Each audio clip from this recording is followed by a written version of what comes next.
Deputy CM బట్టి విక్రమార్క మంచిర్యాల జిల్లాలో పర్యటించారు. ఈ సందర్భంగా పలు అభివృద్ధి కార్యక్రమాలకు శంకుస్థాపనలతో పాటు జిల్లా కేంద్రంలో నూతనంగా ఏర్పాటు చేస్తున్న అంబేద్కర్ విగ్రహాన్ని ఆవిష్కరించారు. బూరజ్ మండలం కుసాయిగూడలో జరిగిన భూభారతి చట్టంపై జరిగిన అవగాహన సదస్సులో మంత్రులు పొంగులేటి, సీతక్క పాల్గొని రైతులకు అవగాహన కల్పించారు. మరోపక్క జిల్లాలో మంత్రివర్గ విస్తరణపై నేతల మధ్య మాటల యుద్ధం కొనసాగుతోంది. మావోయిస్ట్ ప్రభావిత ప్రాంతాల్లో మావోయిస్టులకు వ్యతిరేకంగా తెలంగాణ ఆదివాసీ యువజన సంఘం పేరిట గుర్తు తెలియని వ్యక్తులు పోస్టర్లు వేయడంపై పోలీసులు ఆరా తీస్తున్నారు. ఉమ్మడి ఆదిలాబాద్ జిల్లాకు సంబంధించిన సమగ్ర సమాచారాన్ని మా ప్రతినిధి శ్రీనివాస్ అందిస్తారు. ఉమ్మడి ఆదిలాబాద్ జిల్లా వ్యాప్తంగా గత వారం రోజుల్లో జరిగినటువంటి ముఖ్యమైన వార్తల్లో విషయాలను ఒకసారి మనం చూసినట్టయితే ఉమ్మడి ఆదిలాబాద్ జిల్లాలో ముఖ్యంగా రాజకీయ నేతల పర్యటనలు అయితే బాగానే జరిగాయని చెప్పుకోవచ్చు. ఉప ముఖ్యమంత్రి బట్టి విక్రమార్క జిల్లాలో పర్యటించడం జరిగింది. మంచిర్యాలలో జరిగినటువంటి పలు అభివృద్ధి కార్యక్రమాలకు కూడా బట్టి విక్రమార్క శంకుస్థాపనలు, భూమి పూజలు చేసినటువంటి పరిస్థితి ఉమ్మడి ఆదిలాబాద్ జిల్లాలో చోటు చేసుకుంది. మంచిర్యాల జిల్లాలో జరిగినటువంటి పర్యటనలో బట్టి విక్రమార్క పాల్గొని ముఖ్యంగా పలు అభివృద్ధి కార్యక్రమాలకైతే శంకుస్థాపన చేయడం జరిగింది. ముఖ్యంగా ఐబీ కేంద్రంలో నిర్మిస్తున్నటువంటి నూతన ఆసుపత్రి భవన నిర్మాణ పనులను పరిశీలించడం జరిగింది. అంతేకాకుండా జిల్లా కేంద్రంలో ఏర్పాటు చేసినటువంటి మహాప్రస్థానాన్ని కూడా ప్రారంభించడం జరిగింది. అంతేకాకుండా నియోజకవర్గంలో జరుగుతున్నటువంటి 675 కోట్ల మేర అభివృద్ధి పనులకు సంబంధించి అయితే భూమి పూజ చేసినటువంటి పరిస్థితి కనిపించింది. ఈ సందర్భంగా బట్టి మంచిర్యాల జిల్లాలో ఉప ముఖ్యమంత్రి బట్టి విక్రమార్క పట్ల మాట్లాడుతూ ఉమ్మడి ఆదిలాబాద్ జిల్లాను రానున్న రోజులలో మరింత అభివృద్ధి చేస్తామని చెప్పేసి కూడా హామీ ఇవ్వడం జరిగింది. పాదయాత్ర చేపట్టినప్పుడు ఉమ్మడి ఆదిలాబాద్ జిల్లాలో అన్ని ప్రాంతాలను పర్యటించాలని చెప్పడం జరిగింది. ఆ సందర్భంలో ఆయా ప్రాంతాల్లో ఎవరెవరికైతే ఏమి హామీలు ఇవ్వడం జరిగిందో వాటి అన్నింటినీ కూడా పూరిస్తామని చెప్పడం జరిగింది. వాటి అన్నింటినీ కూడా అమలు పరుస్తామని చెప్పడం జరిగింది. ముఖ్యంగా ఆదిలాబాద్ జిల్లా అంటే తనకు ఎంతో ప్రేమ అని చెప్పడం జరిగింది. ఇక్కడ నుంచి తన పాదయాత్ర ప్రారంభించడం జరిగింది కాబట్టి కాంగ్రెస్ పార్టీ అధికారంలో రావడానికి ఆదిలాబాద్ జిల్లా ఎంతో సహకరించింది కాబట్టి ఆదిలాబాద్ జిల్లా అభివృద్ధిలో తన వంతు పాత్ర ఉంటుందని చెప్పడం జరిగింది. ముఖ్యంగా మంచిర్యాల నియోజకవర్గాన్ని తన నియోజకవర్గంగా భావిస్తూ నిధులు కేటాయిస్తున్నానని చెప్పడం జరిగింది. రానున్న రోజుల్లో కూడా మరిన్ని పర్యటనలు ఉమ్మడి ఆదిలాబాద్ జిల్లాలో చేస్తానని, మరిన్ని అభివృద్ధి కార్యక్రమాలు కూడా ఆదిలాబాద్ జిల్లా కేటాయిస్తానని చెప్పేసి బట్టి చెప్పడం జరిగింది. మరో వార్త విషయానికి వచ్చినట్టయితే ముఖ్యంగా భూభారతి అవగాహన సదస్సులు అయితే జిల్లాలో జరుగుతున్నాయి. రెవెన్యూ మంత్రి పొంగులేటి శ్రీనివాసరెడ్డి, అదేవిధంగా జిల్లా ఇన్ఛార్జ్ మంత్రి సీతక్క ఆదిలాబాద్ జిల్లాలో ఉన్నటువంటి బోరోజ్ మండలం కూసాయి గ్రామంలో కూడా భూభారతి అవగాహన సదస్సు కార్యక్రమాన్ని నిర్వహించడం జరిగింది. ఈ సందర్భంగా ఏర్పాటు చేసినటువంటి బహిరంగ సభకు మంత్రి పొంగులేటితో పాటుగా ఇన్ఛార్జ్ మంత్రి సీతక్క, అదేవిధంగా జిల్లాలో ఉన్నటువంటి అధికారులు, ప్రజాప్రతినిధులు కూడా పెద్ద ఎత్తున పాల్గొనడం జరిగింది. ఈ సందర్భంగా పొంగులేటి కూడా కొన్ని ఆసక్తికరమైనటువంటి వ్యాఖ్యలు చేయడం జరిగింది. గతంలో ఉన్నటువంటి ప్రభుత్వం ధరణిని 4 గోడల మధ్యలో ఏర్పాటు చేయడం జరిగింది కాబట్టి అప్పుడు ఆ రోజులలో రైతులు అదేవిధంగా చాలామంది బాధితులు ఇబ్బందులు పడ్డారు. కాబట్టి ఇప్పుడు అవన్నిటిని అవగాహన కల్పించే నేపథ్యంలో ప్రధానంగా తమ ప్రభుత్వం, ప్రజాపాలన ప్రభుత్వం ఏదైతే ఉంటుందో కాంగ్రెస్ ప్రభుత్వం దేశంలోని 14 రాష్ట్రాల్లో పర్యటించి ముఖ్యంగా భూ సమస్యలను ఏ విధంగా పరిష్కరించుకోవాలనేటువంటి పైన పూర్తిగా అవగాహన కల్పించి ముఖ్యంగా రైతులకు అదేవిధంగా భూమి కలిగిన వారికి ఎలాంటి అన్యాయం జరగొద్దనే ఉద్దేశంతో కూడా భూభారతి తేవడం జరిగిందని చెప్పడం జరిగింది. భూభారతి చట్టం ద్వారా ప్రధానంగా రైతులకు మేలు కలుగుతుంది. ఎవరైతే సాగులో ఉంటున్నారో వాళ్ళు తప్పకుండా న్యాయం జరుగుతుందని చెప్పడం జరిగింది. ధరణి వల్ల అనేక రకాల ఇబ్బందులు పడడం జరిగింది. 1000 ఎకరాలు కొంతమంది దారదత్తం చేసుకోవడం జరిగిందని చెప్పేసి కూడా గత పాలకులపైన కూడా ఘాటైనటువంటి విమర్శలు చేయడం జరిగింది. భూభారతి ద్వారా సంబంధించినటువంటి రెవెన్యూ అధికారులే గ్రామాల్లో పర్యటిస్తారు. ఏ భూములు అయితే ఎలాంటి సమస్యలు ఉన్నాయో అక్కడనే పరిష్కరిస్తారు. రైతులు అదేవిధంగా ఎవరైతే భూ యజమానులు ఉన్నారో వాళ్ళకి ఎలాంటి ఇబ్బంది కలగకుండా చేస్తూ ఉంటాం. అదేవిధంగా గ్రామాల్లో కూడా ప్రత్యేక అధికారులను నియమిస్తాం. ఎక్కడైతే భూ సమస్యలు ఉంటే వాటిని సత్వరమే పరిష్కరిస్తామని చెప్పేసి కూడా పొంగులేటి శ్రీనివాసరెడ్డి చెప్పడం జరిగింది. ఈ సందర్భంగా సీతక్క కూడా కొన్ని ఆసక్తికరమైనటువంటి వ్యాఖ్యలు చేయడం జరిగింది. ముఖ్యంగా ఎక్కడైతే పోడు భూమికి సంబంధించినటువంటి సమస్యలు ముఖ్యంగా ఉమ్మడి ఆదిలాబాద్ జిల్లాలో ఎక్కువగా ఉంటాయి వాటి అన్నింటిని కూడా పరిష్కరించాలని చెప్పేసి కూడా మంత్రి దృష్టికి తీసుకెళ్ళడం జరిగింది. తప్పకుండా ఆ సమస్యను కూడా పరిష్కరిస్తామని చెప్పేసి కూడా పొంగులేటి శ్రీనివాసరెడ్డి హామీ ఇవ్వడం జరిగింది. అంతేకాకుండా జర్నలిస్ట్ అడిగినటువంటి ప్రధాన సమస్య గత కొద్ది రోజులుగా జర్నలిస్టు ప్రభుత్వం పైన డిమాండ్ చేస్తూ ఉన్నారు. ఇళ్ల స్థలాలు కేటాయించాలి, తమకు ఇప్పటికీ ఇళ్ల స్థలాలు కేటాయించలేదు. కాంగ్రెస్ ప్రభుత్వం అధికారంలోకి వచ్చిన తర్వాత ఇళ్ల స్థలాలు కేటాయిస్తామని హామీ ఇచ్చిందనే విషయాన్ని కూడా మంత్రి దృష్టికి తీసుకెళ్లడంతో మంత్రి కూడా త్వరలోని శుభవార్త వింటారు. మీ అందరూ కూడా ఇళ్ల స్థలాలు కేటాయించేటువంటి పనులు కూడా మేము ఉన్నామని చెప్పేసి చెప్పడం జరిగింది. అంతేకాకుండా ప్రధానంగా ఉమ్మడి ఆదిలాబాద్ జిల్లాలో రాజకీయపరమైనటువంటి వేడి కొనసాగుతుంది. ఉమ్మడి ఆదిలాబాద్ జిల్లాకు ఈ కాంగ్రెస్ మంత్రివర్గంలో స్థానం కల్పించకపోవడంతో 4 కాంగ్రెస్ ఎమ్మెల్యేలు ఉమ్మడి ఆదిలాబాద్ జిల్లాలో ఉండడం జరిగింది. అందులో 2 మంత్రివర్గానికి అయితే పోటీ పడుతున్నారు. మంచిర్యాల ఎమ్మెల్యే ప్రేమ్ సాగర్, అదేవిధంగా చెన్నూరు ఎమ్మెల్యే వివేక్ వెంకటస్వామి ఇద్దరు కూడా మంత్రివర్గం రేసులో ముందున్నారని చెప్పుకోవచ్చు. ఎవరికి వారు కూడా తమకే మంత్రి పదవి వస్తున్నటువంటి ధీమాలో ఉన్నారు.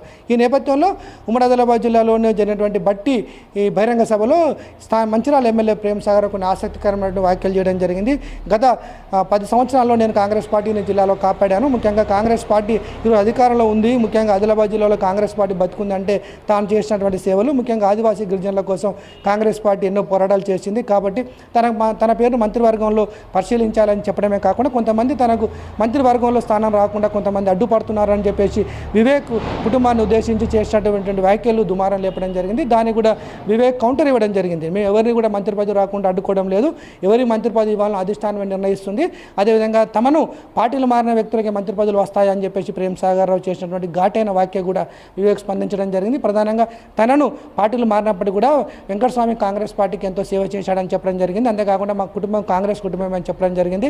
గత ఎన్నికల ముందు రేవంత్ రెడ్డి స్వయంగా తమ ఇంటికి వచ్చి మీరు కాంగ్రెస్ పార్టీలో చేరండి అని చెప్పడం వల్ల మేము చేరాము. మాకు ఎన్నికల ముందు కూడా అనేక రకాల హామీలు ఇవ్వడం జరిగింది. వాటి అన్నింటినీ వాళ్ళు హామీలు అన్నింటిలో ఫుల్ఫిల్ చేయాలని చెప్పేసి కూడా వివేక్ డిమాండ్ చేసినటువంటి పరిస్థితి కనిపిస్తుంది. అంతేకాకుండా ఉమ్మడి ఆదిలాబాద్ జిల్లా వ్యాప్తంగా అంబేద్కర్ జయంతి వేడుకలు అయితే ఘనంగా జరగడం జరిగింది.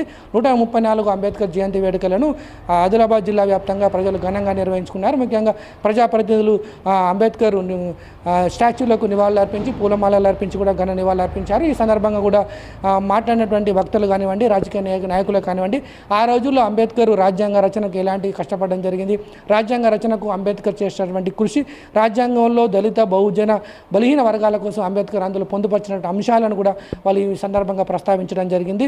అంతేకాకుండా మంచిర్యాల జిల్లా కేంద్రంలో అంబేద్కర్ జయంతి సందర్భంగా కూడా నూతన అంబేద్కర్ విగ్రహాన్ని ఏర్పాటు చేయడం జరిగింది. దానిని బట్టి విక్రమార్క చేతుల మీదుగా కూడా ప్రారంభించడం జరిగింది. అంతేకాకుండా మరో విషయానికి వచ్చినట్టయితే భూభారతి సంబంధించిన అవగాహన కార్యక్రమాలను జిల్లాలో కలెక్టర్లు రూపొందిస్తున్నారు. ముఖ్యంగా భూభారతి చట్టం వల్ల రైతులకు ఎలాంటి మేలు కలుగుతుంది, భూ యజమానులకు ఎలాంటి మేలు కలుగుతుంది, ధరణి వల్ల ఎలాంటి ఇబ్బందులు ఎదుర్కొన్నారు, ఎలాంటి ఇబ్బందులు లేకుండా భూభారతి ద్వారా భూ సమస్యలు ఏ విధంగా పరిష్కరించుకోవచ్చు అనే విషయాన్ని జిల్లాల కలెక్టర్లు అయితే గ్రామాన అవగాహన సదస్సులు ఏర్పాటు చేసి వాటిని అయితే అవగాహన కల్పిస్తున్నారు. ముఖ్యంగా మంచిర్యాల జిల్లా కలెక్టర్ కుమార్ దీపక్ లక్షపేట, దండపల్లి, బెల్లంపల్లిలో జరిగినటువంటి భూభారతి అవగాహన కార్యక్రమాల్లో కూడా పాల్గొనడం జరిగింది. మరో వార్త విషయానికి వచ్చినట్టయితే ఉమ్మడి ఆదిలాబాద్ జిల్లాలో మావోయిస్టు ప్రభావిత ప్రాంతాల్లో మాత్రం అయినా లేని విధంగా మావోయిస్టులకు వ్యతిరేకంగా వాల్ పోస్టర్లు అయితే వెలుస్తూ ఉన్నాయి. ముఖ్యంగా తెలంగాణ ఆదివాసీ యువజన సంఘం పేరు మీద ఈ వాల్ పోస్టర్లు వెలుస్తూ ఉన్నాయి.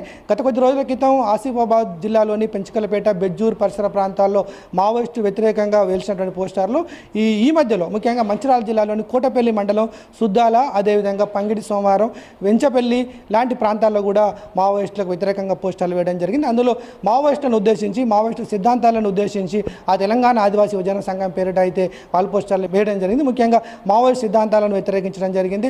అడవుల్లోకి వెళ్ళొద్దు, అడవుల్లో బాంబులు పెడుతున్నామని చెప్పేసి మావోయిస్టులు ఇచ్చినటువంటి పిలుపుల నేపథ్యంలో ఆదివాసీలు అడవిని నమ్ముకొని జీవిస్తూ ఉంటారు.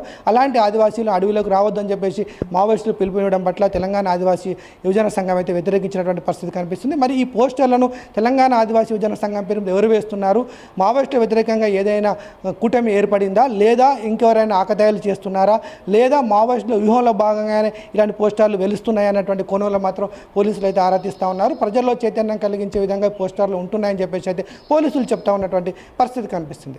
జిల్లాలో మరో వార్త విషయానికి వచ్చినట్టయితే ముఖ్యంగా నిర్మల్ జిల్లా సోన్ మండలంలో మాత్రం విషాద ఛాయలు అనుకున్నాయని చెప్పుకోవచ్చు. సోన్ మండలానికి చెందినటువంటి ప్రేమ్ సాగర్ అనే వ్యక్తి బతుకుదెరువు కోసం ఉపాధి నిమిత్తం గల్ఫ్ దేశాలకు వెళ్ళడం జరిగింది. గల్ఫ్లో ఉద్యోగం చేస్తున్న సమయంలో బేకరీలో తాను, అదేవిధంగా జగిత్యాల జిల్లాకు సంబంధించిన మరో వ్యక్తి పనిచేస్తున్న సమయంలో పాకిస్తానీ యువకునితో గొడవ చేయడంతో పాకిస్తానీ యువకుడు ఈ సోన్ మండలానికి చెందినటువంటి ప్రేమ్ సాగర్ను కత్తితో చంపడమైనటువంటి సంఘటన సోన్ మండలంలో అయితే విషాద ఛాయలు అనుకోవడం జరిగింది. అదేవిధంగా ఆ యొక్క మృతదేహాన్ని తేవడానికి కూడా ఇక్కడ స్థానిక ప్రజాప్రతినిధులు చొరవ తీసుకోవడంతో ప్రేమ్ సాగర్ మృతదేహం కూడా నిర్మల్ జిల్లాకు చేరుకోవడం జరిగింది.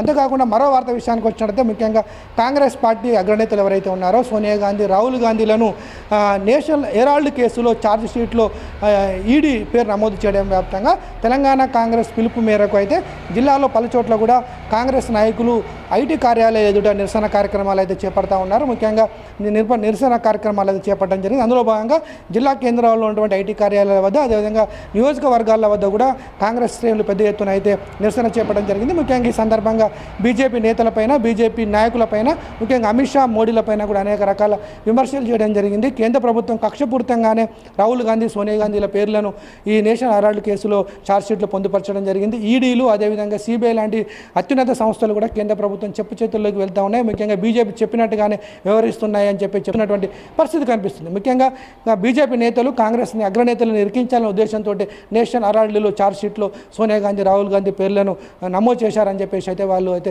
తీవ్ర స్థాయిలో అయితే విమర్శలు చేసినటువంటి పరిస్థితి కనిపించింది. జిల్లాలో మరో వార్త విషయానికి వచ్చినట్లయితే నిర్మల్ జిల్లాలో మాత్రం ఫుడ్ సేఫ్టీ అధికారులు అదేవిధంగా మున్సిపల్ సిబ్బంది అయితే మాత్రం హోటళ్లపైన దాడులు నిర్వహిస్తున్నారు. ముఖ్యంగా కుళ్ళిపోయినటువంటి ఆహారాన్ని పెడుతున్నారు, నాణ్యం లేనటువంటి ఆహారాన్ని కస్టమర్లకు సర్వ్ చేస్తున్నటువంటి వచ్చిన ఆరోపణల నేపథ్యంలో ప్రధానంగా బేకరీలు అదేవిధంగా హోటళ్లలో కూడా వాళ్ళు తనిఖీలు నిర్వహించడం జరిగింది. అందులో ప్రధానంగా కొన్ని హోటళ్లలో అంటే కుళ్ళిపోయినటువంటి ఆహార పదార్థాలు లభించడం, అదేవిధంగా వంట సామాగ్రిలో నీట్గా లేకపోవడం, అదేవిధంగా కిచెన్లో కూడా నీట్గా లేకపోవడం, అదేవిధంగా గత 2-3 రోజుల క్రితం తీసుకొచ్చినటువంటి చికెన్ను ఫ్రిడ్జ్లో పెట్టినటువంటి ఆనవాళ్ళు కనిపించడం, అదేవిధంగా బేకరీలో కూడా నాణ్యత లేనటువంటి ఫుడ్ అమ్మడం, ఇవన్నింటిని దృష్టిలో పెట్టుకొని కూడా కొన్ని బేకరీలను, కొన్ని హోటళ్లను కూడా సీజ్ చేసినటువంటి పరిస్థితి నిర్మల్ జిల్లాలో చోటు చేసుకుంది. అంతేకాకుండా ఈ ఫుడ్ సేఫ్టీ అధికారులు కానీ మున్సిపల్ సిబ్బంది కానీ ఉమ్మడి ఆదిలాబాద్ జిల్లా వ్యాప్తంగా ఆ హోటళ్లపైన తనిఖీలు చేయాలని చెప్పి ప్రజలు కోరుతా ఉన్నారు. ఇది ఓవరాల్గా ఉమ్మడి ఆదిలాబాద్ జిల్లా వ్యాప్తంగా రాజకీయపరమైనటువంటి అంశాలే కావచ్చు, అదేవిధంగా జిల్లాలో